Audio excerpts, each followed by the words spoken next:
Matthieu chapitre 27 dans la Bible du Semeur. L'aube s'était levée. L'ensemble des chefs des prêtres et des responsables du peuple tinrent conseil contre Jésus pour le faire condamner à mort. Ils le firent lier et le conduisirent chez Pilate, le gouverneur, pour le remettre entre ses mains.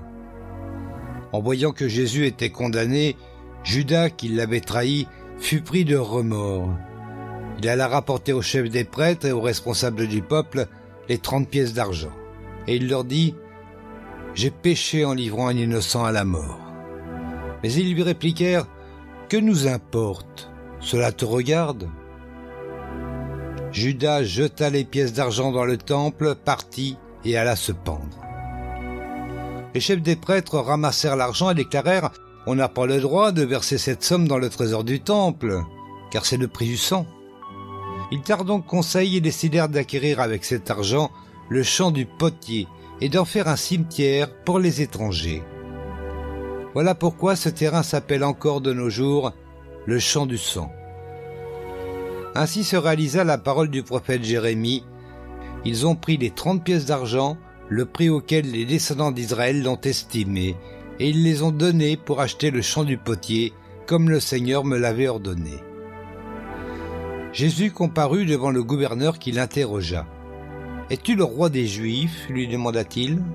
« Tu le dis toi-même, » répondit Jésus. Mais ensuite, quand les chefs des prêtres et les responsables du peuple vinrent l'accuser, il ne répondit rien. Alors Pilate lui dit : « Tu n'entends pas tout ce qu'ils disent contre toi ?» Mais au grand étonnement du gouverneur, Jésus ne répondit même pas sur un seul point.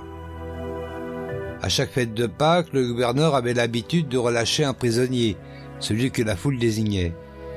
Or, à ce moment-là, il y avait sous les verrous un prisonnier célèbre nommé Barabbas. En voyant la foule rassemblée, Pilate lui demanda donc : « Lequel de ces deux hommes voulez-vous que je vous relâche ? Barabbas ou Jésus, qu'on appelle le Christ ?» En effet, il s'était bien rendu compte que c'était par jalousie qu'on lui avait livré Jésus.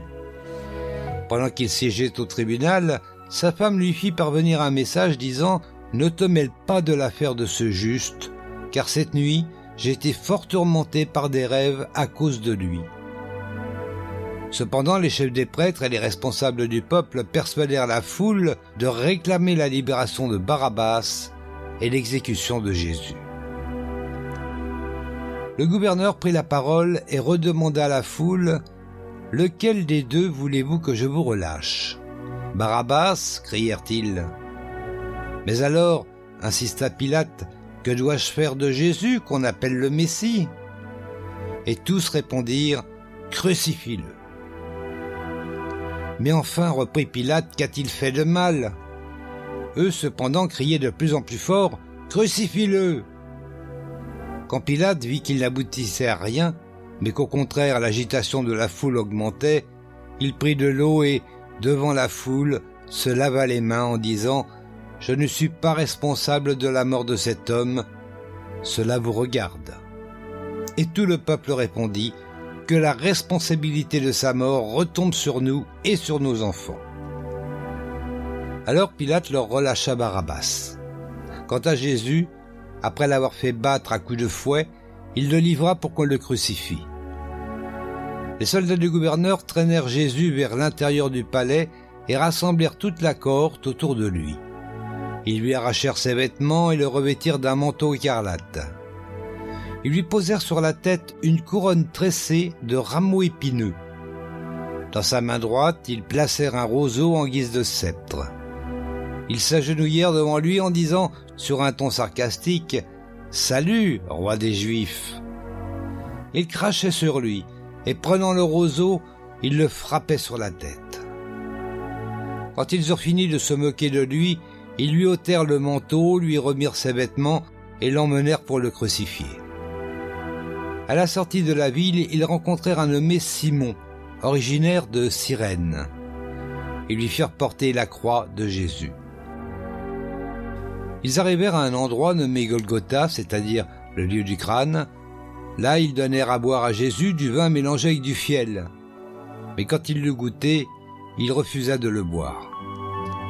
Après l'avoir cloué sur la croix, les soldats se partagèrent ses vêtements en les tirant au sort. Puis ils s'assirent pour monter la garde. Ils avaient fixé au-dessus de la tête de Jésus un écriteau sur lequel était inscrit, comme motif de sa condamnation, « Celui-ci est Jésus, le roi des Juifs ». 2 brigands furent crucifiés en même temps que lui, l'un à sa droite, l'autre à sa gauche. Ceux qui passaient par là lui lançaient des insultes en secouant la tête et criaient « Et toi qui démolis le temple et qui le reconstruis en 3 jours, sauve-toi toi-même ! Si tu es le Fils de Dieu, descends de la croix !» De même, les chefs des prêtres se moquaient de lui, avec les spécialistes de la loi et les responsables du peuple, en disant « Dire qu'il a sauvé les autres et qu'il est incapable de se sauver lui-même. C'est ça le roi d'Israël ? Qu'il descende donc de la croix, alors nous croirons en lui. Il a mis sa confiance en Dieu, eh bien, si Dieu trouve son plaisir en lui, qu'il le délivre. N'a-t-il pas dit « Je suis le Fils de Dieu » ? Les brigands crucifiés avec lui l'insultaient eux aussi, de la même manière. À partir de midi et jusqu'à 3 heures de l'après-midi, le pays entier fut plongé dans l'obscurité. Vers 3 heures, Jésus cria d'une voix forte « Élie, Élie, lama sabachthani » ce qui veut dire « Mon Dieu, pourquoi m'as-tu abandonné ?» En entendant ces paroles, certains de ceux qui étaient là s'exclamèrent « Il appelle Élie !» L'un d'entre eux courut aussitôt prendre une éponge qu'il imbiba de vinaigre et qu'il piqua au bout d'un roseau. Il la présenta à Jésus pour qu'il boive, quand les autres lui dirent « Attends, on va bien voir si Élie vient le délivrer. » À ce moment, Jésus poussa de nouveau un grand cri et rendit l'esprit. Et voici qu'au même instant, le rideau du temple se déchira en 2, de haut en bas.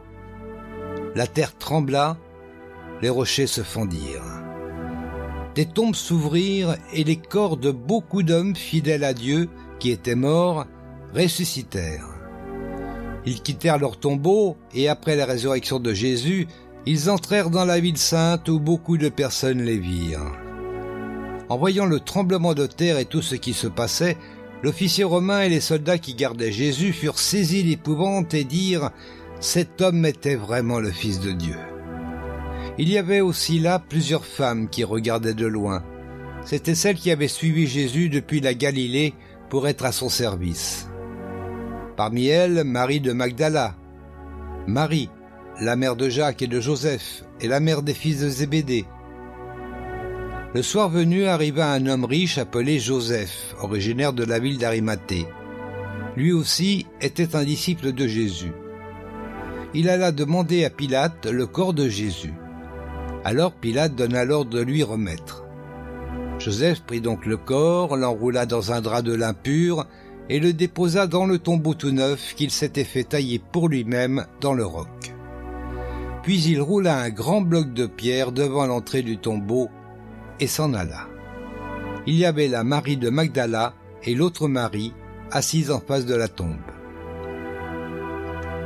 Le lendemain, le jour qui suivait la préparation du sabbat, les chefs des prêtres et des pharisiens se rendirent ensemble chez Pilate pour lui dire « Excellence, nous nous souvenons que cet imposteur a dit pendant qu'il était encore en vie « Après 3 jours, je ressusciterai ».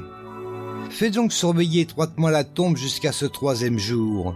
Il faut à tout prix éviter que ses disciples ne viennent dérober le corps pour dire ensuite au peuple qu'il est ressuscité d'entre les morts. Cette dernière supercherie serait encore bien pire que la première. Pilate leur déclara « D'accord, prenez un corps de garde et assurez-vous la protection de ce tombeau à votre guise. » Ils se rendirent donc au tombeau et le firent surveiller après avoir apposé les scellés sur la pierre en présence de la garde.